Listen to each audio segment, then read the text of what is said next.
Hello and welcome to step up academy. I am Adarsh Tiwari और आज के इस वीडियो में हम क्या करने जा रहे हैं, तो आज शुभारंभ करने जा रहे हैं क्लास 10th का 23-24 वाला जो सेशन है अपना उसका। तो आज इस वीडियो में हम डिस्कस करेंगे कि भाई 10वीं अब आ गई है, बोर्ड आ गया है, 9वीं से आप 10th में शिफ्ट हो चुके हो, टेंशन हो चुकी हुई कुछ ना कुछ स्टार्ट आपको, तो भाई उस टेंशन से कैसे ओवरकम करेंगे। मतलब कि हमारे साथ स्टेप अप एकेडमी के साथ आप क्या क्या चीजें पढ़ सकते हैं, कैसे पढ़ सकते हैं और कैसे स्कोर कर सकते हैं अपने एग्जाम में फुल मार्क्स। और साथ ही साथ हम थोड़ा सा नजर डालेंगे कि जो हमारा सिलेबस है इस बार क्या है, पिछली बार से क्या वो कुछ अलग है या फिर एनसीईआरटी ने कुछ नया यहां पर लेकर आया हमारे लिए। वो सारी चीज हम यहां पर अभी डिस्कस करने वाले हैं। तो टाइम बिल्कुल वेस्ट नहीं करते हैं और स्टार्ट करते हैं अपना क्लास 10th मैथमेटिक्स ओवरव्यू। तो आज सिलेबस का ओवरव्यू लेंगे, क्या कुछ हमारे एग्जाम्स में आने वाला है, उसके बाद जो सबसे इंपॉर्टेंट चीज है उसको डिस्कस करेंगे। और सबसे इंपॉर्टेंट चीज क्या है वो ये है कि भाई हम कैसे तैयारी करने वाले हैं। हम मतलब कि आप स्टेप अप एकेडमी के साथ हमारे साथ कैसे तैयारी कर सकते हो। तो सारे जो अस्त्र हैं वो हम आपको यहां पर बता देंगे कि क्या क्या हम आपको प्रोवाइड करने वाले हैं और अगर आप हमारे साथ बने रहे तो क्या आपको फायदा मिलेगा और आप कैसे स्कोर कर सकते हो, कितने मार्क्स, फिर से बोल रहा हूं फुल मार्क्स। ठीक है, लास्ट तक तो रट जानी चाहिए ये चीज। कोई भी कभी पूछे कि कितने नंबर लेकर आने वाले हो भाई एग्जाम में, तो एक भी नंबर नहीं जाएगा मैथ्स में, पूरे के पूरे नंबर हम लेकर आएंगे। ठीक है, चलो स्टार्ट करते हैं। तो भाई जैसा कि आप लोग जानते होंगे कि लास्ट कुछ ईयर से, 2-3 सालों से, पिछले 2-3 सालों से कुछ ऐसे टॉपिक्स थे जो रेगुलरली डिडक्टेड थे, सिलेबस में नहीं आ रहे थे। तो इस बार क्या किया ना, एनसीईआरटी जो है अपने सीबीएसई वालों ने क्या किया, एनसीईआरटी के जो अपने बुक्स होती हैं वही नई बना दी हैं। जो बहुत सालों से सेम बुक चलती आ रही थी उसमें काफी कुछ चेंजेस कर दिए हैं और वो सारे जो पोर्शंस थे जो अभी कुछ 2-3 सालों से नहीं आ रहे थे एग्जाम्स में, उनको हटा ही दिया है पूरी तरीके से। बिल्कुल ब्रांड न्यू मस्त खुशबू के साथ नई बुक्स आ चुकी हैं आपके पास और अब उनमें क्या नया है वो हम थोड़ा सा नजर यहां पर डाल लेते हैं। ठीक है, तो क्या अगर हमारे पास पुरानी बुक्स हमने पहले ही परचेज कर ली, कुछ भाई हैवी ड्राइवर है, जल्दी चलते हैं, तेज चलते हैं हम, तो भाई हमने क्या कर दिया, बुक्स नई आने के पहले, इस सेशन के आने के पहले हमने सोचा कि यार जो इतने सालों से चलते आ रही है उसमें क्या ही कुछ चेंज होगा, पुरानी वाली बुक्स ले लेते हैं। तो हमने ले लिया, तो क्या हमें फिर से लेने की जरूरत है या फिर नहीं, या ये बेटर है कि हमारे पास पुरानी बुक हो, ये सब कुछ हम डिस्कस कर लेंगे। ठीक है, चलो तो भाई सबसे पहले तो चैप्टर नंबर 1 जो होता है हमारा वो होता है रियल नंबर्स। हर साल की तरह इस बार भी वही है। ठीक है, अब आप बोलोगे सर ये कौन सी नई बात बोल दी, बेटा आगे कुछ जो चैप्टर्स है ना उसमें नंबर भी चेंज हो गया है। क्यों हो गया नंबर चेंज, क्योंकि एक चैप्टर ऐसा है जो पूरी तरीके से डिलीट हो गया है। अब कौन सा चैप्टर है वो आपको पता होगा। ठीक है, तो यहां पर देखो भाई, चैप्टर नंबर जो 1 है उसमें यूक्लिड्स डिवीजन लेम आ रहा था अपना एक्सरसाइज 1.1 में, then fundamental theorem of arithmetic आती थी। ठीक है, then to prove irrationality of numbers आते थे। ये सारी एक्सरसाइज चलती थी हमारी। ठीक है, पहले हमें यूक्लिड्स का डिवीजन लेमा पढ़ना पड़ता था। 9th क्लास में हमने यूक्लिड्स ज्योमेट्री पढ़ी हुई है, इंट्रोडक्शन टू यूक्लिड्स ज्योमेट्री, काफी बेसिक सी चीज थी वो। ये जो 1.1 एक्सरसाइज है इसमें भी काफी बेसिक से ही चीजें आती थी, जो डिवीजन लेमा है उसको हम यहां पर पढ़ते थे। ठीक है, लेकिन पिछले 2-3 सालों से ये जो यूक्लिड्स डिवीजन लेमा है ये हमारे सिलेबस से हटता हुआ आ रहा है।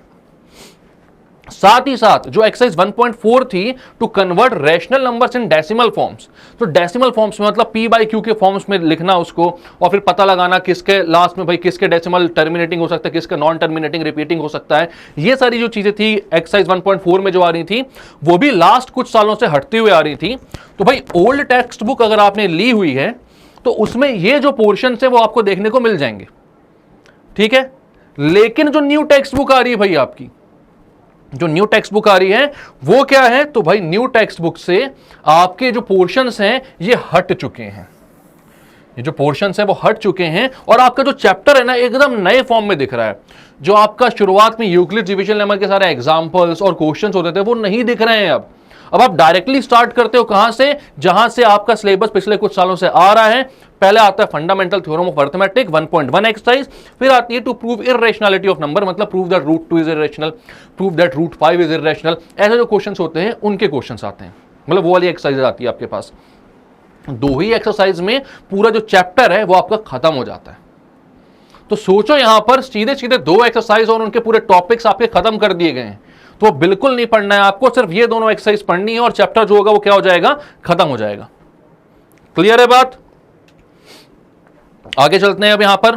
तो भाई ये यहां पर जो समझाने की बात चल रही है वो यही है कि अगर आपके पास पुरानी वाली बुक भी है तो क्या कुछ आपको पढ़ना है वो आप यहां से देख सकते हो। आपको नई बुक लेने की जरूरत नहीं है। और हां, मैं एक चीज और बोल दूं कि इस बार ना एनसीईआरटी ने जब नई बुक बनाई तो कुछ ऐसे कॉन्सेप्ट्स हैं जो एक्स्ट्रा डिलीट कर दिए यार उससे, ठीक है। तो वो सैंपल पेपर में उन्होंने दिया यहां पर, लेकिन वो कुछ कॉन्सेप्ट यहां पर एक्स्ट्रा डिलीट कर दिए, तो उसको हम यहां पर पढ़ते हुए चलेंगे अपने पूरे सिलेबस में, हम उन सबको कवर करेंगे। तो पुरानी वाली बुक्स में तो वो मिल जाएंगे आपको, लेकिन एनसीईआरटी की जो नई बुक्स है उसमें वो मिलेंगे भी नहीं। हो सकता है कि वो एग्जाम में ना ही आए, लेकिन फिलहाल जो सैंपल पेपर्स हैं, जो फिलहाल आपको सिलेबस दिया हुआ है पूरा, वो यहां पर लिंक में मैं मेंशन कर दूंगा, उसका पीडीएफ आप डाउनलोड कर सकते हो, जो ऑफिशियल सिलेबस है, ऑफिशियल वेबसाइट से आया हुआ है, वो सब कुछ आप देख लेना, ठीक है। उसी सिलेबस के अकॉर्डिंग हम चलेंगे और हर एक कॉन्सेप्ट को हम यहां पर क्लियर करते रहेंगे। और अगर किसी स्टूडेंट को ये लगता है कि भाई डिलीटेड वाला पोर्शन भी उसको पढ़ना है, क्योंकि भाई आगे की क्लास में हम जा रहे हैं, जो फर्स्ट चैप्टर का deleted portion Euclid's division lemma, वो तो कहीं काम नहीं आने वाला है, लेकिन अगर कोई ऐसे कॉन्सेप्ट्स हैं जो डिलीट नहीं होने चाहिए थे बट वो डिलीट हो चुके हैं क्योंकि भाई एनसीईआरटी ने चाहा ऐसा, बट आगे वो काम आ सकते हैं और वो चाहता है कि वो पढ़ना है, तो कमेंट सेक्शन में बता सकता है, हम उनके लिए अलग से वीडियोस बना देंगे, ठीक है।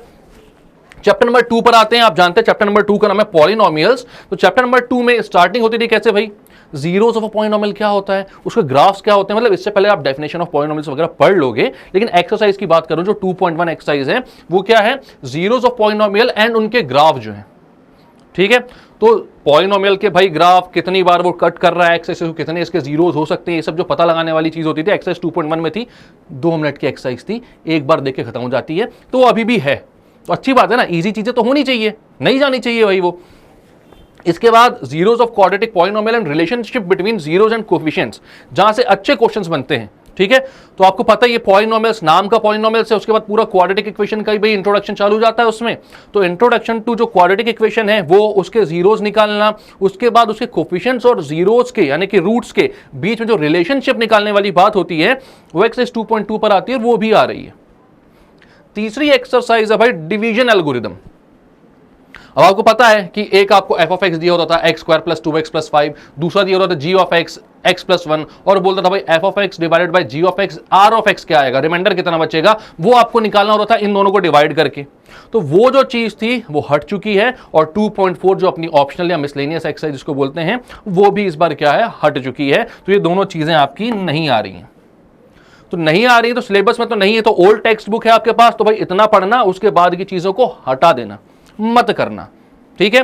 लेकिन अगर नई सिलेबस नई बुक है आपके पास, तो भाई उसमें आपको ये दोनों चीजें देखने को मिलेंगी ही नहीं।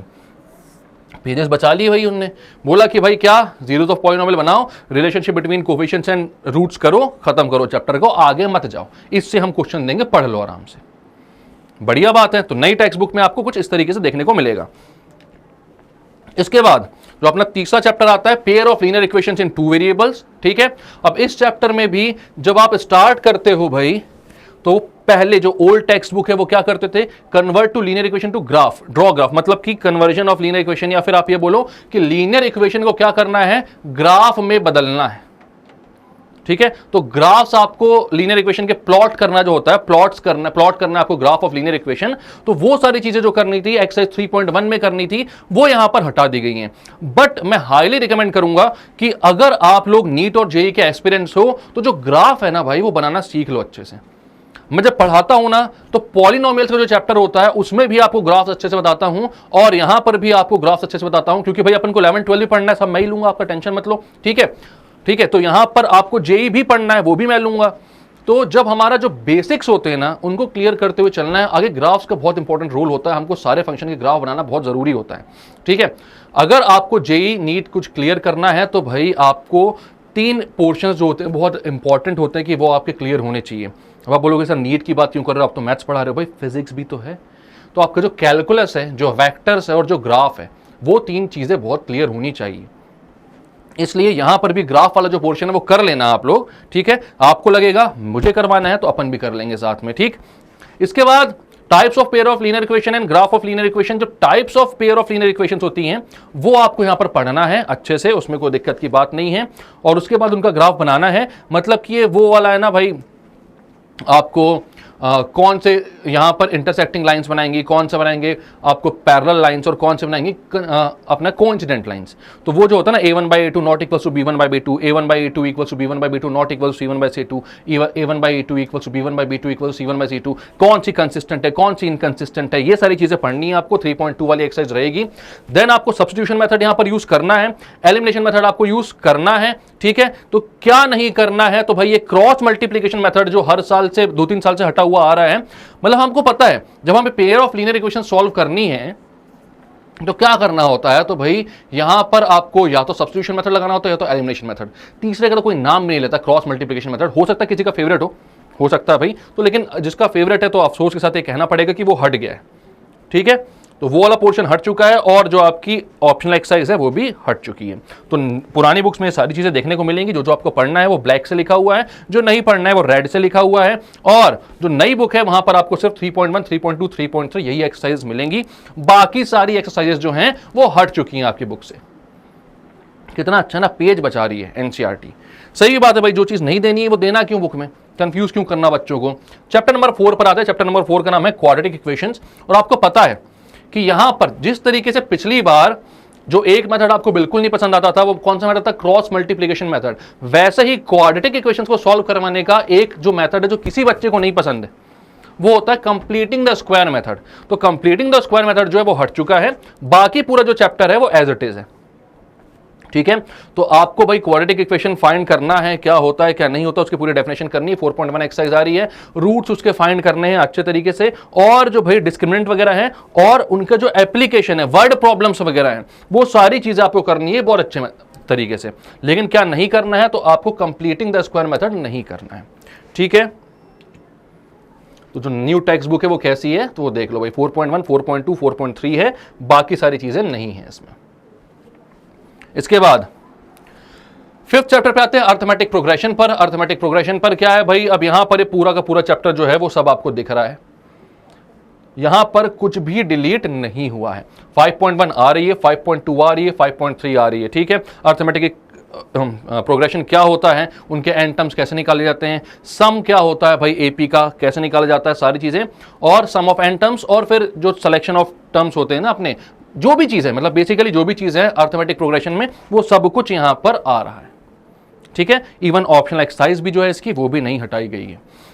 और आप तो जानते ही हो जब हम क्वेश्चंस करते हैं तो सिर्फ एनसीईआरटी के यहां पर आपको पूरा सॉल्यूशन तो देंगे ही हम, साथ में कुछ अच्छे क्वेश्चंस भी यहां पर लाए जाएंगे आपके लिए, तो बिल्कुल टेंशन लेने की जरूरत नहीं है। तो देख लो भाई, जो न्यू टेक्स्ट बुक है उसमें भी जो एपी वाला चैप्टर है वो वैसा का वैसा, इसको बिल्कुल नहीं हटाया गया, और ये बहुत अच्छा काम किया गया, क्योंकि भाई इसमें वैसे भी यूजलेस चीज कोई सी नहीं थी।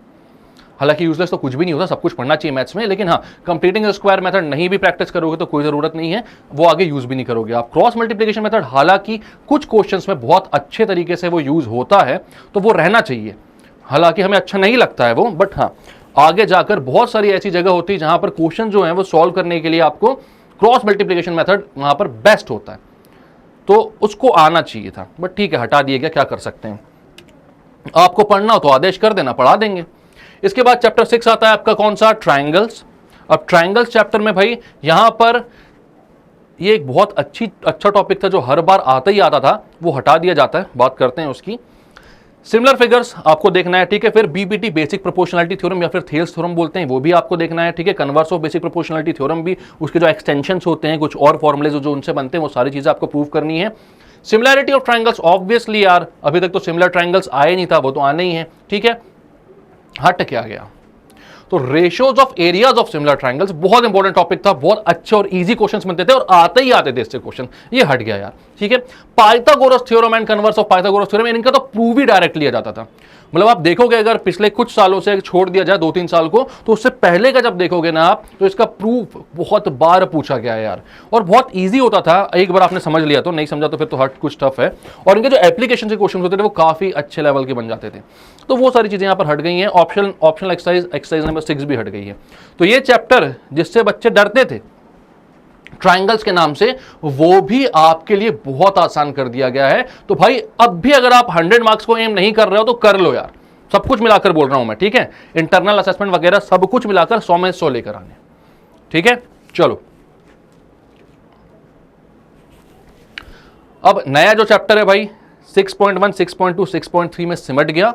जो बहुत इंपॉर्टेंट अच्छी थ्योरम्स थी वो हट गई हैं, जिनसे अच्छे क्वेश्चंस, कंफ्यूजिंग क्वेश्चंस बन जाते थे, वो भी हट गया है। तो खुशखबरी है। ट्रायंगल्स अब कैसा हो गया है, जो सबसे पहले लोग बोलते थे कि भाई ट्रायंगल चैप्टर बहुत टफ है, अब वो क्या बोलेंगे, इससे इजी तो कुछ भी नहीं होता। तो वही बात है यहां पर। नेक्स्ट क्या है भाई, तो कोऑर्डिनेट ज्योमेट्री अब चैप्टर नंबर 7 आ जाता है।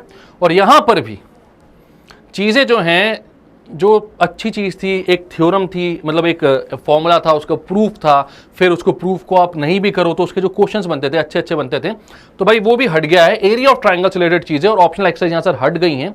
बचा क्या है आपके पास, डिस्टेंस फॉर्मूला और सेक्शन फॉर्मूला।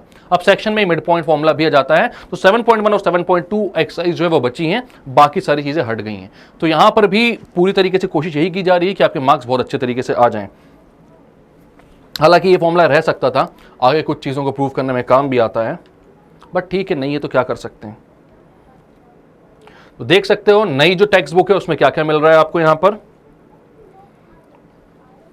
इसके बाद नेक्स्ट चैप्टर भाई इंट्रोडक्शन टू ट्रिग्नोमेट्री। ठीक है, अब introduction to trigonometry chapter number 8 है अपना। और ट्रिग्नोमेट्री एक बहुत ही इंपॉर्टेंट चैप्टर था। मेरे ख्याल से इसमें से कुछ भी हटाने की जरूरत नहीं थी। और अगर ये वीडियो कहीं तक पहुंचता तो मैं गुजारिश करूंगा भाई कि कोई चीजें इससे नहीं हटाई जाएं, क्योंकि ट्रिग्नोमेट्री एक ऐसा टॉपिक है, एक बार आपकी लाइफ में एंटर हुआ ना, फिर वो कभी नहीं जा रहा। चाहे आप पढ़ो मैथ्स के कोई से भी टॉपिक, कहीं ना कहीं से ट्रिग्नोमेट्री का क्वेश्चन आ जाएगा उसमें।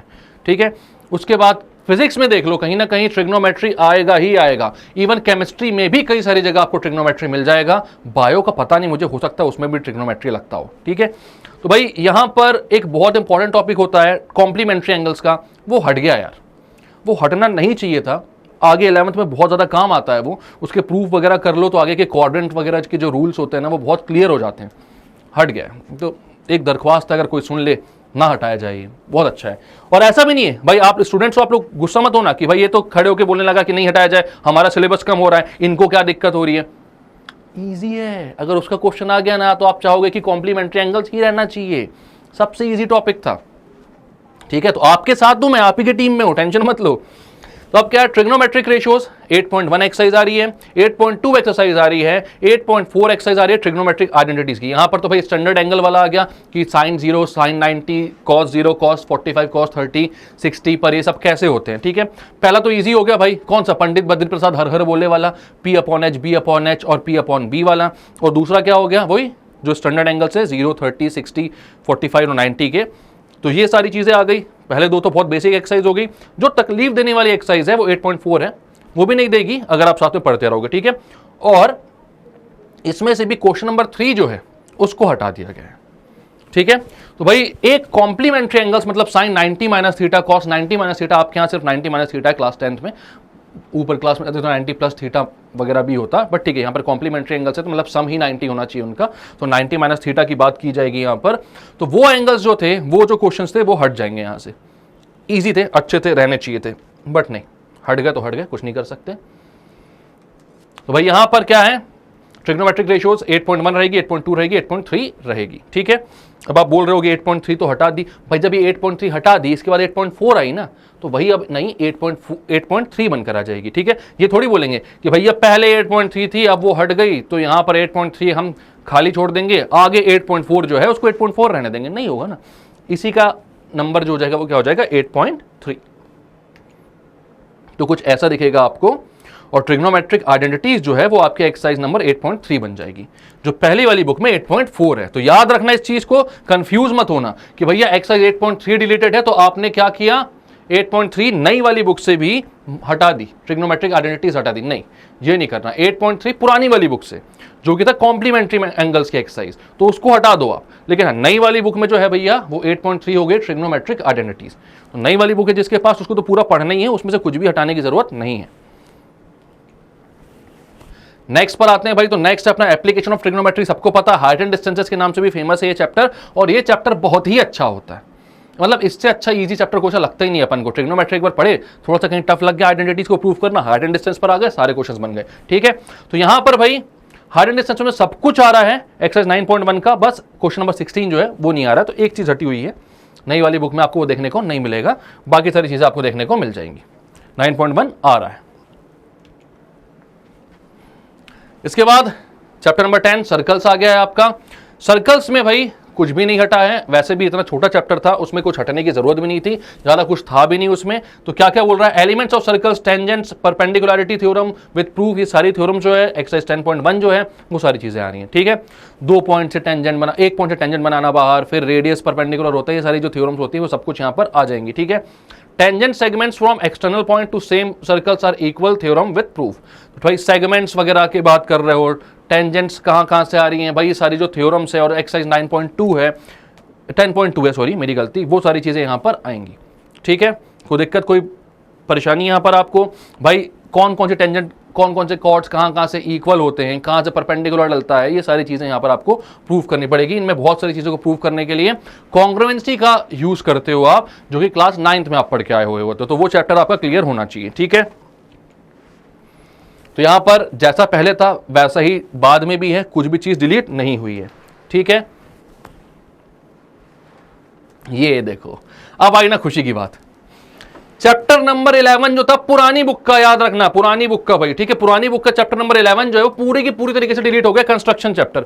मेरे ख्याल से ये चैप्टर जो है आप लोग को पढ़ाया जाना चाहिए था। अब आप बोलोगे फिर से आ रही है, आदमी हमारे पीछे पड़ गया है, अच्छा खासा डिलीट हो रहा है सिलेबस, लेकिन ये क्या चाह रहा है ज्यादा ज्यादा पढ़े हम।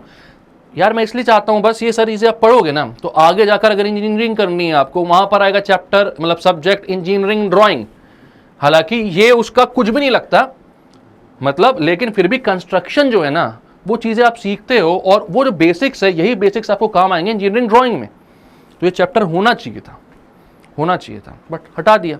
तो 11वें नंबर का जो चैप्टर है पुरानी बुक का वो हट चुका है। तो अब भाई जो 11वें नंबर का चैप्टर नई बुक में है वो एक्चुअल पुरानी बुक में 12वें नंबर का चैप्टर था। तो इस बात को आप लोग ध्यान रखना। ठीक है, ये चैप्टर पूरी तरीके से चला गया, इसको हटाते हैं अपन। नई बुक में है ही नहीं, NA नॉट अवेलेबल, बात ही खत्म, है ही नहीं इसमें। नई बुक में चैप्टर नंबर 11 तो है लेकिन कंस्ट्रक्शंस नहीं है। ठीक है, तो नई बुक में चैप्टर नंबर 11 कौन सा हो जाएगा, जो पुरानी बुक का चैप्टर नंबर 12 था। तो चैप्टर नंबर 12 क्या था अपना, एरियाज रिलेटेड टू सर्कल। बहुत बढ़िया चैप्टर है, एक नंबर से पूरे नंबर, मतलब एक नंबर चैप्टर है और पूरे नंबर आपको दिलवा देता है ये। तो यहां पर भी area of a circle, circumference and area of ring, ring तो पता है ना 2 सर्कल्स बने हुए होते हैं, तो भाई उसका एरिया और सर्कमफेरेंस निकालना है, ये कोई भी निकाल लेगा, बड़े वाले से अंदर वाले को माइनस कर दो, खत्म हो जाएगी बात। ठीक है, तो ये सारी चीजें एक्सरसाइज 12.1 है। और एरिया और सर्कमफेरेंस भाई पाई आर स्क्वायर 2 पाई आर सबको आता है, तो वो 12.1 हो गई। और फिर length of arc, area of sector, area of segment, और सेगमेंट भी यहां पर कौन सा, वो sine theta by 2 cos theta by 2 वाला फॉर्मूला नहीं चाहिए अपन को। आराम से सेगमेंट निकालने के लिए आपको एक right angle triangle, equilateral triangle या ऐसे ट्राइंगल्स मिलते हैं जिनका एरिया आपको पता होता है, तो वहां से आप सेगमेंट निकाल सकते हो। दोनों ही टॉपिक्स बहुत ईजी हैं। एरिया ऑफ सेक्टर का फॉर्मूला मालूम ही है आपको, theta by 360 into pi r square. ठीक है, लेंथ ऑफ आर्क का theta by 360 into 2 pi r. ये 3 फॉर्मुलेस बताए ना मैंने, चैप्टर खत्म हो गया आपका, और कुछ आने नहीं है इसमें। इसके बाद areas of combination of plane figure, जिससे अच्छे क्वेश्चंस बनते थे, छतरी वतरी वाले अलग अलग क्वेश्चंस आपने देखे होंगे, यहां पर हट गए वो। तो जो 12.3 एक्सरसाइज थी वो अब आपको नहीं देखने को मिलेगी, अफसोस। बड़ी अच्छी बात है, इसमें कोई दिक्कत नहीं है। दोनों चीजें जो सीखनी चाहिए थी वो सीख भी गए हम, और ज्यादा वाली चीज खत्म भी हो गई, बढ़िया है। तो ओल्ड टेक्स्ट बुक में चैप्टर नंबर 12 के नाम से था, नई टेक्स्ट बुक में चैप्टर नंबर 11 के नाम से। ठीक है, तो यहां पर एक्सरसाइज 11.1 और 11.2 आपको देखने को मिलेगी, और इसको आपको करना है। इसमें से कुछ भी डिलीट ऑब्वियसली नहीं है। 11 मतलब जो अपनी नई टेक्स्ट बुक में उसमें डिलीटेड पोर्शन को हटा के दिया, तो उसमें से कुछ काटने की जरूरत नहीं है। अब चैप्टर नंबर 13 जो है, जो पुरानी टेक्स्ट बुक का और नई टेक्स्ट बुक का चैप्टर नंबर 12 है ये, इसमें क्या है, सरफेस एरिया एंड वॉल्यूम, जिसको मेंसुरेशन भी बोलते हैं हम। तो यहां पर क्या है, surface area of combination of solids, यहां पर डायरेक्ट कॉम्बिनेशन होता है ना, जो क्यूब, क्यूबॉइड, सिलेंडर, कोन, स्फीयर, हेमिस्फीयर, इनका अलग अलग करना था, तो क्लास 9th में आप करके आए हो। यहां पर डायरेक्टली कंबाइन करके ही उनका एरिया आएगा। ठीक है, तो surface area of combination of solid पहला है, दूसरा है volume of combination of solid. तो curved surface area, total surface area सब कुछ आ जाएगा, कौन से एक्सरसाइज 13.1 में, दूसरे में 13.2 में वॉल्यूम आ जाएगा। इसके बाद जो फ्रस्टम वाली एक्सरसाइज थी, और conversion of solid from one shape to another, बहुत इंपॉर्टेंट था ये रहना चाहिए था। आगे जाके एप्लीकेशन ऑफ डेरिवेटिव्स आप पढ़ोगे, उसमें कहीं ना कहीं एक थोड़ा बहुत कॉन्सेप्ट, ये सारी चीजें यूज हो जाती हैं। तो यहां पर भाई ये एक्सरसाइज 13.3 हट गई है, अच्छी बात है। चलो 2 एक्सरसाइज हमारी, जो एक लेंथी टॉपिक था उसको भी इनने काफी कम कर दिया है। बोला भैया 100 में 100 मारो यार, अब तो मारो, तो कर लो भाई, 100 में 100 आने चाहिए। फ्रस्टम ऑफ कोन, और मतलब मैं देख के दंग था इस बार 11th के जो बच्चे आए थे उनको फ्रस्टम का मतलब ही नहीं पता था, क्योंकि पिछले 2-3 सालों से फ्रस्टम ऑफ कोन आ ही नहीं रहा है। ठीक है, टॉपिक अच्छा था, क्वेश्चंस अच्छा देते, प्रूफ्स बहुत अच्छे आते थे, अच्छा खासा हाई लेवल के क्वेश्चंस पे बन जाते थे। हट गया चैप्टर नहीं, हट गया टॉपिक, तो अच्छा है। इन दोनों ही क्वेश्चंस को आप बहुत आसानी से कर सकते हो। जहां पर भी हमें थोड़े से कॉन्सेप्ट, थोड़े से लॉजिक लगाने थे ना, वो हट चुका है। अब लॉजिक वॉजिक बचा नहीं है, प्रैक्टिस करो बस नॉर्मली और कर लो क्वेश्चंस को। तो मेंसुरेशन चैप्टर आपका बहुत इजी हो गया है। नई वाली बुक में चैप्टर नंबर 12 के नाम से मिलेगा, और 12.1 12.2 दो एक्सरसाइज मिलेंगी, खत्म कर दो पढ़ के। इसके बाद क्या आता है भाई, स्टैटिस्टिक्स, जो कि चैप्टर नंबर 14 था पुराने वाले में।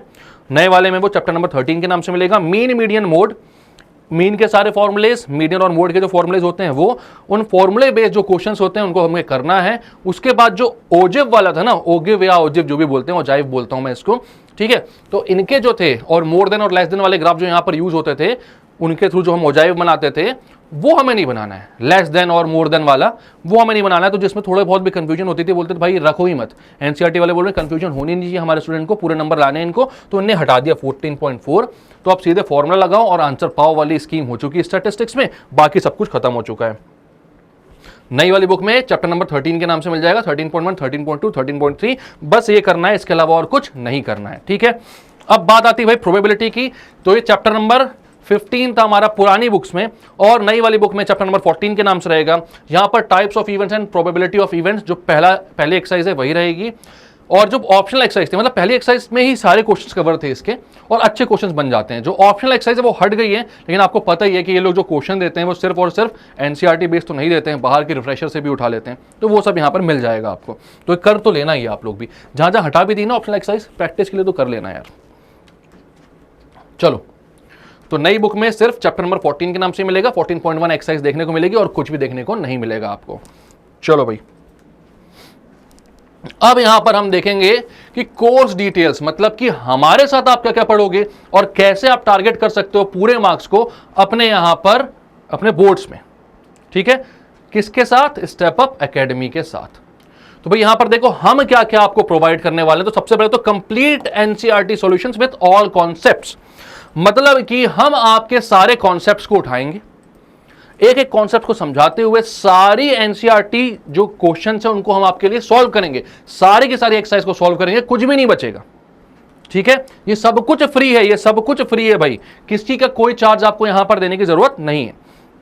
उसके बाद most important questions from books like R D Sharma, R S Agarwal, इन दोनों बुक्स को कर लिए तो काफी हो गया, और भी बुक्स के हमको हॉट्स देख लेंगे, higher order thinking skill question जो होते हैं, और वो भी हम यहां पर सॉल्व करवा देंगे। मतलब इसका पैटर्न जो है वो कुछ इस तरीके से चलेगा, एक कॉन्सेप्ट हमने उठाया, आपको पढ़ाया, उससे रिलेटेड एनसीईआरटी की एक्सरसाइज करवाई, फिर उससे रिलेटेड जो क्वेश्चन हैं बाकी बुक्स में उनको हमने सॉल्व करवाया। तो वीडियोस आपको इसी तरीके से मिलेंगे, एक वीडियो में सारे कॉन्सेप्ट्स मिलेंगे, उसके बाद उसके सारे एनसीईआरटी के क्वेश्चंस मिलेंगे, देन उसके सारे आर डी शर्मा और आर एस अग्रवाल के क्वेश्चंस मिलेंगे, और ऐसे ही हम पूरे कोर्स में फॉलो करेंगे। जल्दी से सिलेबस निपटाएंगे, उसके बाद क्या करेंगे भाई, ये दोनों चीजें तो अपने सिलेबस को कवर करने में हो गई खत्म अपनी। उसके बाद प्रीवियस ईयर्स क्वेश्चंस बहुत इंपॉर्टेंट चीज होती है, और आप लोगों ने देखा होगा लास्ट ईयर जो हमने धमाका किया था, लंबे लंबे लाइव सेशंस थे, प्रीवियस ईयर्स के सारे क्वेश्चंस हमने डिस्कस किए थे, और most expected questions from our sides, हमें जो लगता है कि भाई ये क्वेश्चंस आ सकते हैं। और अगर आप पुराने वीडियोस हमारे उठाकर देखोगे, जो जो क्वेश्चंस हमने प्रेडिक्ट किए थे, इवन जो मॉर्निंग के जो रिवीजन सेशंस होते थे उनमें जो हमने क्वेश्चंस प्रेडिक्ट किए थे, वैसे ही क्वेश्चंस उठकर आपके एग्जाम्स में भी आए थे। ठीक है, आप टैली कर लेना उनको। तो हम मोस्ट एक्सपेक्टेड क्वेश्चंस भी यहां पर प्रीवियस ईयर क्वेश्चन के साथ देंगे आपको।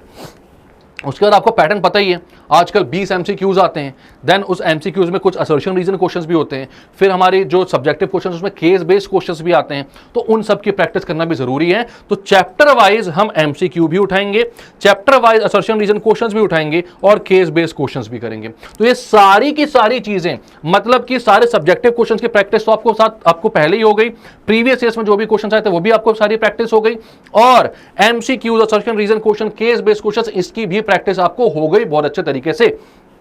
अब क्या बचा प्रैक्टिस करने में? कुछ बचा है क्या? बिल्कुल बचा है। क्या? फाइनल तैयारी, जो फाइनल नेल होता है ना कॉफिन में, वो लगाना है हमें, और इसके बाद फिर हमें कुछ नहीं करना है, नंबर तो आएंगे, क्योंकि एक भी क्वेश्चन ऐसा नहीं छूटेगा जिस टाइप के क्वेश्चन की हमने प्रैक्टिस नहीं करी होगी। फाइनल तैयारी क्या है? Sample papers.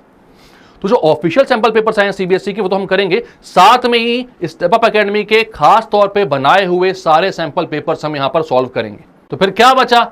कुछ भी नहीं बचा। लेकिन फिर भाई ये तो हमने अपने साइड से सारी प्रिपरेशन आपको करवा दी, लेकिन हाँ अब आपको भी प्रिपरेशन करनी है। आपको प्रिपरेशन करनी तो आप कैसे करोगे?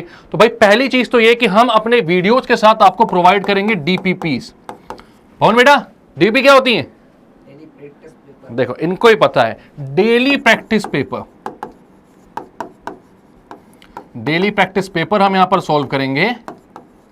देन इसके बाद हम डेली प्रैक्टिस पेपर आपको प्रोवाइड करेंगे अपने वीडियोस के लिंक में, वहां पे पीडीएफ मिल जाएगा, आप उस क्वेश्चन को सॉल्व कीजिए। अगर आपको कोई भी डाउट आती है आप कमेंट सेक्शन में पूछ सकते हैं। साथ में अगर आपको अपना असाइनमेंट सबमिट करना है, आप चेक करवाना चाहते हो कि हम देख रहे हैं कि कैसा हुआ है कैसा नहीं हुआ है, तो हमारा एप्लीकेशन है, आप उस एप्लीकेशन पर जाएं, वहां पर आप लॉगिन करें, वहां पर आपको सारी फैसिलिटीज मिल जाएंगी और साथ ही साथ वहां पर आप मॉक्स अटेम्प्ट कर सकते हैं। जो से भी आप एग्जाम्स दे रहे हैं उन सबके मॉक आप वहां पर जाकर दे सकते हैं। और मॉक ऐप के साथ आपको क्या फायदा हो जाता है ना कि भाई वो आपकी जो तैयारी है ना वो परख लेता है आपको कि आप कहां स्टैंड कर रहे हो। जितने लोगों ने उसको प्रिपेयर किया, जितने लोगों ने उस एग्जाम को दिया है, उन सबकी रैंक के साथ आपकी भी रैंक आएगी अगर आप भाई वो पूरा इंडिया लेवल वाले मॉक पर जाते हो तो। और अगर आप प्राइवेट कुछ एक देना चाहते हो, खुद की तैयारी को परखना चाहते हो, तो वैसा भी कर सकते हो। तो उसके लिए वहां पर मॉक का बहुत अच्छा आपको मॉक टेस्ट सारे मिल जाएंगे, साथ में सैंपल पेपर्स भी सारे वहां पर आपको मिल जाएंगे। उस ऐप के थ्रू भी आप अच्छे से प्रिपरेशंस कर सकते हो। ठीक है, तो ये सारी चीजें हम जब प्रोवाइड कर देंगे तो आपके 100 नंबर पक्के होने चाहिए। आपको भी हमारे साथ वैसे ही मेहनत करनी है जैसे हम आपको गाइड करते आ रहे हैं। ठीक है, चलो तो बस बहुत हो गया, इस वीडियो को करते हैं खत्म। तो भाई आप जानते हैं कि स्टेप अप एकेडमी जो है वन स्टॉप सॉल्यूशन है सारी आपकी एजुकेशनल नीड्स का। चाहे आप केजी से लेकर क्लास 12 तक किसी भी क्लास में कोई सा भी सब्जेक्ट पढ़ना चाहते हैं, स्टेप अप एकेडमी में सब कुछ मिलेगा।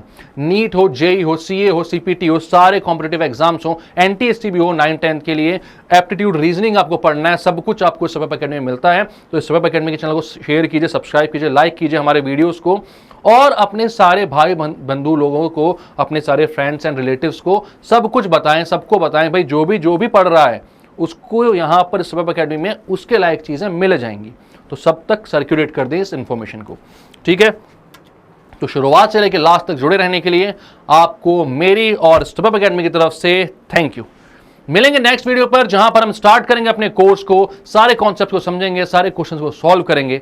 तब तक के लिए bye bye, keep studying and take care.